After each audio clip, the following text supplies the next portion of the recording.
ब्रह्मा मुरारी त्रिपुरांतकारी भानु शशी भूमी सुतो बुधश्च गुरुश्च शुक्र शनिराव केतव कुर्वन्तु सर्वे मम सुप्रभातम।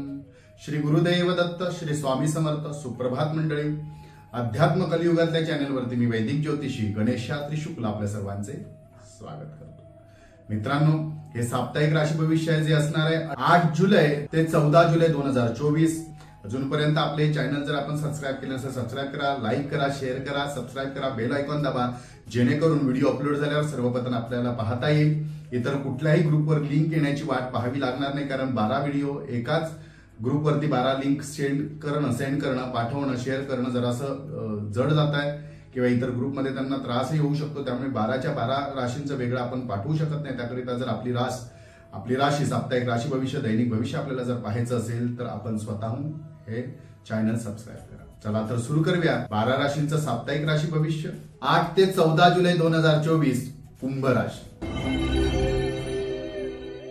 या सप्ताहात काही ग्रहांच्या योगामुळे, काही ग्रहांच्या दशेमुळे कुटुंब व कुटुंबात परिवारामध्ये गैरसमज सतत, मी सांगतोय या गोष्टी सतत घडणार आहेत। गैरसमज किंवा वादविवाद सतत उद्भवू शकतात किंवा असे प्रसंग सुद्धा सतत काही ना काही कारणावरून उद्भवू शकतात। एक प्रश्न सोडवला की दुसरा प्रश्न उपस्थित, दुसरा प्रश्न सोडवला की तिसरा प्रश्न उपस्थित, म्हणजे अशा गोष्टीतून आपल्याला थोडासा त्रास होत राहील।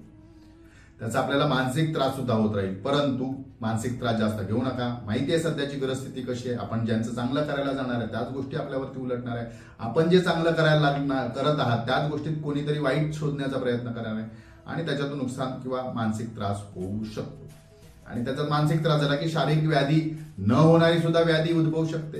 एखादी व्याधी उद्भवली तर ती वाढू शकते किंवा त्याच्यात आपल्याला त्या व्याधीतून पुढे सुद्धा त्रास होऊ शकतो। तर ह्या सगळ्या गोष्टी आपण सध्या पाळा, शांत राहा आणि टेन्शन जास्त या बाबतीत घेऊ नका, कारण नाहीतर नवीन व्याधी सुद्धा जडण्याची शक्यता या सप्ताहामध्ये आहे, वाढणे तर आहेच आहे। घडणाऱ्या गोष्टींची पारदर्शकता ठेवा। एखादा प्रसंग घडतो, एखाद्या गोष्टी काही घडतायत तर ती गुपित ठेवू नका, म्हणजे दाखवण्याच्या दृष्टीने किंवा घडण्याच्या दृष्टीने त्यांचं स्पष्टीकरण जे काय आहे ते प्रामाणिकपणे मांडण्याचा प्रयत्न करा। आपले गुपित आहे ते कोणाला सांगू नका, पण घडणाऱ्या गोष्टी आहे ना त्या समोर ठेवा, पारदर्शकता ठेवा, जेणेकरून त्या घडणाऱ्या गोष्टीतून समोरच्या व्यक्तीत पुन्हा गैरसमज निर्माण होऊ नये। तर ज्या काही घडल्या त्या स्पष्टतेने तुम्ही सांगण्याचा प्रयत्न करा, पारदर्शकता ठेवून करा।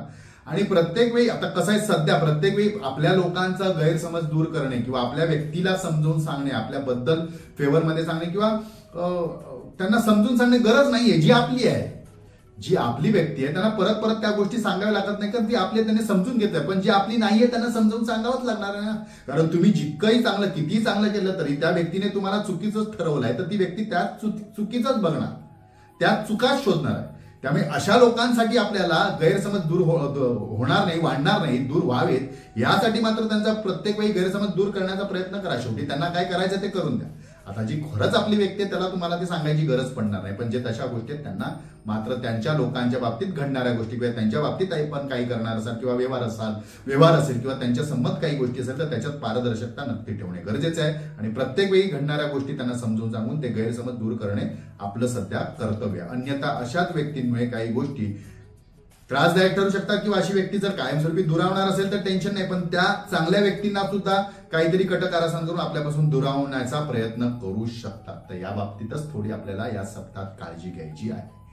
मला काय सांगायचंय आपल्या लक्षात आलं असेल, त्याच्यावर जास्त विस्तारित बोलणं काही होत नाही, कारण तेच पुन्हा बोलल्यासारखं वाटतं, पण तेच सांगण्यामागचा अर्थ तुमच्या लक्षात येणार नाही। परत गुरुजी तेच सांगतायत असं कदाचित वाटू शकतं। मला जे योग्य वाटतंय ते मी सांगण्याचा आपल्यापर्यंत प्रयत्न करत आहे।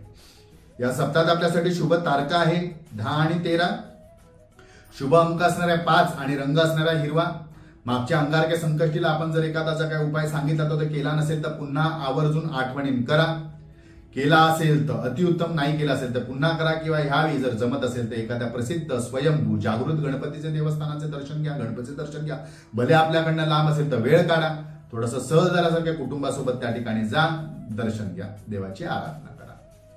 मित्रांनो, आपले चॅनल अजूनपर्यंत आपण जर सबस्क्राइब केले नसेल तर सबस्क्राइब करा, लाईक करा, शेअर करा आणि बेल आयकॉन दाबा, जेणेकरून सर्वप्रथम व्हिडिओ आपल्याला पाहता येईल, नोटिफिकेशन येईल.